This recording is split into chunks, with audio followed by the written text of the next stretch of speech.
Saja Institute ini kita create sebagai wadah untuk kader-kader Persis. Mungkin mereka itu mengadaptasi saja diri teman-teman NU sebagai Persis kultural.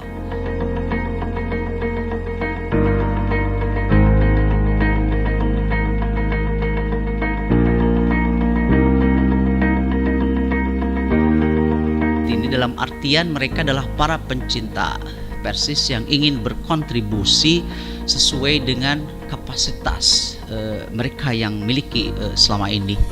Saya mencoba membawa Persis ke tengah untuk berbicara masalah kenegaraan. Karena Persis itu sebetulnya menurut saya berhenti berbicara kenegaraan hanya sampai natsir. Setelah itu kita malah ke pinggir dan meminggirkan diri.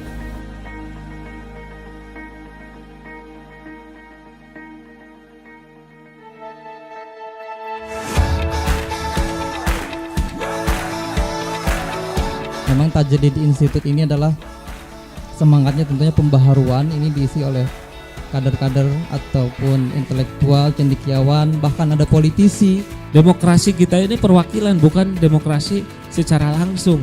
Justru yang sila keempat ini juga yang jadi persoalan. Perdebatannya apakah langsung atau tidak ini.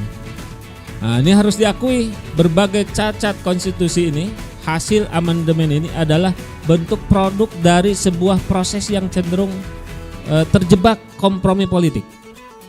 Kompromi politik dan kepentingan jangka pendek dari elit-elit partai di parlemen. Meskipun kita katakan dapat diubah, tapi tidak berarti bahwa pikiran kita cuma satu, bagaimana ngotak-ngatik mengubah itu gitu. Seperti kebiasaan kita sekarang ini, undang-undang dasar di bidang politik. Baru disahkan undang-undang bidang politik, terus sudah berpikir, oh nanti kita akan ubah lagi gitu ya.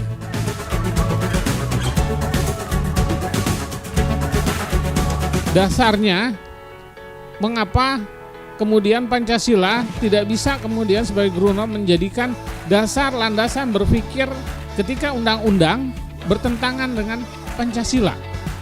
Ayat-ayat misalnya yang harus diamandemen itu akan menjadi bola liar. Ya.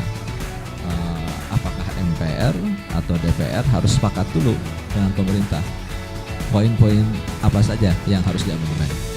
Kita akan bedah karena mungkin ada disorientasi, misleading mengenai radikalisme dan kontribusi. Jangan sampai kemudian negara kita, pemerintah yang sudah kita pilih itu kemudian terperosok karena kekeliruan. Bisa jadi bahwa kita kadang-kadang abai dengan suasana batin kita, suasana batin rakyat. Sebetulnya apa yang diinginkan oleh rakyat itu? Kita tidak mengetahui karena itu terkait dengan aspek batin mereka. Menjadi ulama harus dengan etos, menjadi ilmuwan harus punya etos, itu nyawa kita. Tanpa etos nggak ada gunanya, peradaban itu hancur. Jadi negara kita bangun tanpa etos hancur udah, sekalipun makmur. Ada beberapa pertanyaan penting, yaitu yang pertama, kapan sih diperlukan adanya perubahan? Perubahan itu untuk apa dan untuk siapa? Yaitu yang pertama itu berkaitan dengan ketahanan konstitusi atau constitutional endurance.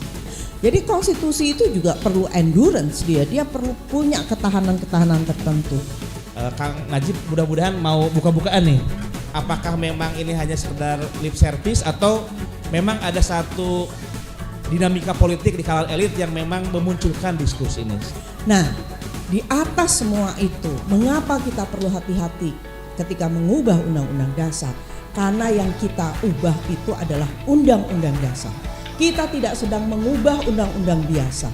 Kita tidak sedang mengubah putusan pengadilan. Tetapi yang kita ubah itu adalah undang-undang dasar. Perlu pemikiran amandemen ini tidak hanya berbentuk dari keinginan aspirasi masyarakat, tetapi juga mengadopsi perubahan zaman. Saya melihat di DPR sendiri, Prof, kita ini apa memang masyarakat memandang kinerja DPR ini harus produktif penciptakan undang-undang atau merevisi undang-undang, atau justru undang-undangnya bisa berlaku sepanjang masa, kan begitu.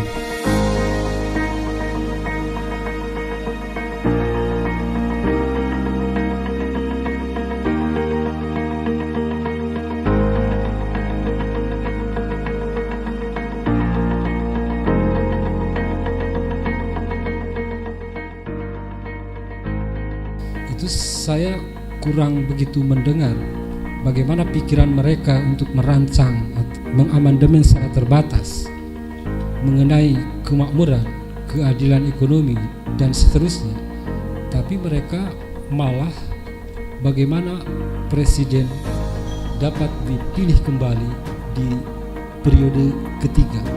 Yang harus kita perhatikan dan kita akomodir justru masalah PR-PR tadi yang saya katakan yang masih tertunda. Di antaranya adalah masalah bagaimana masyarakat atau rakyat Indonesia ini bisa sejahtera secara ekonomi dan sosial. Ini intuisi saya melihat bahwa arus elit politik itu sangat bernafsu untuk melakukan amandemen dengan orientasi politik yang sangat kuat.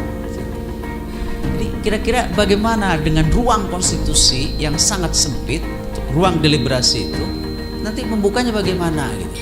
Apalagi dengan tipe politisi yang tidak mau meninggalkan kursi itu sangat sempit. Jadi bagaimana kita mengharap terdapat budaya hukum yang baik? Budaya hukum itu jangan hanya diharapkan datang dari masyarakat. Justru budaya hukum kita itu harus datangnya juga dari mereka yang berkuasa. Lembaga legislatif, eksekutif, dan juga yudikatif.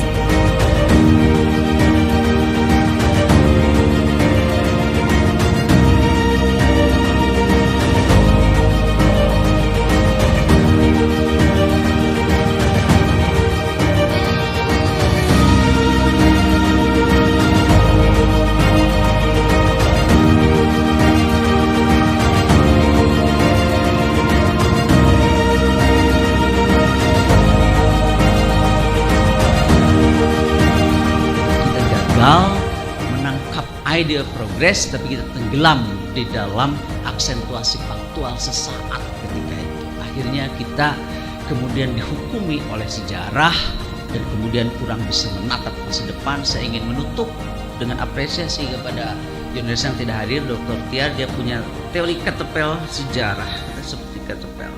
Siapa yang ingin menetapkan masa depan yang jauh, maka harus tarik pemahaman sejarah kita sampai ke belakang dengan baik, maka kita bisa menentukan masa depan.